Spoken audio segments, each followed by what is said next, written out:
Gita LLB ফ্যানদের জন্য খারাপ খবর। জলসার সুপার প্রাইম স্লটের মধ্যে দুইটি ধারাবাহিক গীতা এলএলবি এবং কথা প্রতিটি সপ্তাহেই দুর্দান্ত টিআরপি দিচ্ছে, তবে সৌভাগ্যক্রমে কথা ধারাবাহিকটি গত ৩ সপ্তাহ ধরে বেঙ্গল টপার হয়ে আসছে। এই নিয়ে এটি মোট ৯ বার বেঙ্গল টপার হয়েছে। অন্যদিকে গীতা এলএলবি শুরু থেকেই টিআরপিতে সেরা ৫-এর মধ্যে অবস্থান করছে। সেরা ৫ বলতে সবসময় সেরা ২ বা ৩-এর মধ্যেই থাকে।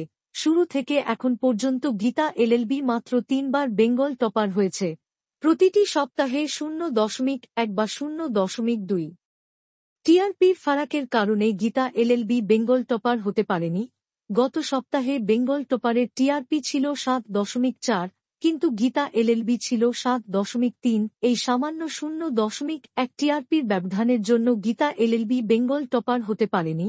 প্রতিটি সপ্তাহেই গীতা এলএলবির জমজমাট এপিসোড হলেও খুব কম ব্যবধানে পিছিয়ে থাকে, যা ফ্যানদের খুবই মন খারাপ করে। ফ্যানদের দাবি, গীতা এলএলবির এপিসোডগুলো এত ভালো হওয়ার পরেও অল্প ব্যবধানে বেঙ্গল টপার হতে পারছে না।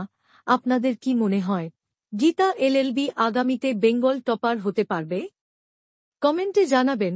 গীতা এলএলবির সকল আপডেট সবার আগে পেতে চ্যানেলটি সাবস্ক্রাইব করুন এবং পাশে থাকা বেল আইকনটি বাজিয়ে দিন। ধন্যবাদ।